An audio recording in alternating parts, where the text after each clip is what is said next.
சாத்தான் போதிப்பாதான். இன்னைக்கு என்ன போற ஒரு ஞாயிற்றுக்கிழமை ஆராதனைக்கு போகலன்னா இயேசுனாவது என்ன பண்ணிட போற? அந்த பாஸ்டர்கள் இழுச்சாங்க அவர் ஒன்றும் கண்டுக்க மாட்டாரு. நீ அவரையும் ஏமாத்தி டிவி கேட்டுட்டு போயிடலாம். அப்படிலாம் சொல்லி கொடுப்பான்.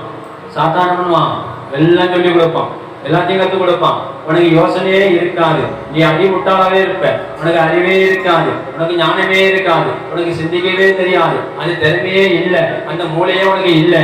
ஆனா எல்லா விஷயத்தையும் சாத்தான் அன்னைக்கு தான் உனக்கு ஆகான்னு ஓகான்னு சொல்லி கொடுப்பான். ஞாயிற்றுக்கிழமை ஆராதனை வேண்டாம், உனக்கு கடன் இருக்கு, அங்க நடவு இருக்கு, இங்க களை இருக்கு, இங்க நாத்து இருக்கு, அங்க மாமா கூப்பிடுறாரு, இங்கே சித்தி கூப்பிடுது, இங்கே டெத்து, அங்கே கல்யாணம் அப்படின்னு அப்படியே கூப்பிடுவான். அவளை வச்சு கூப்பிடுவான். எதுக்கு போறதுன்னு தெரியாம ஆந்த மாதிரி கடக்கும் முடிச்சு விட்டு கடைசியில சபையை முழுங்கிட்டு ஊழியக்காரனை முழுங்கிட்டு பைக்ல போயிரும், கார்ல போயிரும், டெம்போல போயிரும், பஸ்ல போயிரும், சைக்கிள்ல போயிரும், கால்நடையா போயிரும், எல்லாம் போயிரும். ஆமே போயிடும். பிசாசு அப்படி சொல்லி கொடுப்பான்.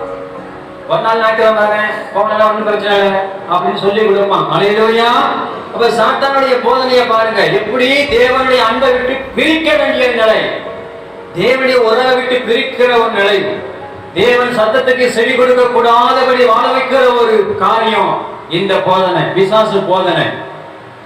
நீ சாத்தான் போதனையை கேட்டீங்கன்னா செத்த, தேவனுடைய போதனையை கேட்டா நீ வாழ்க. ஆமே. வாழணுமா சாகணுமா உன் கையில் இருக்கிறது. ஆமே. எல்லாம் உன் கையிலே, வாழுவதும் வீழ்ந்து மடிவதும் உன் கையிலே. உன் மனைவி நீதிமொழிகள் 4. நம்ம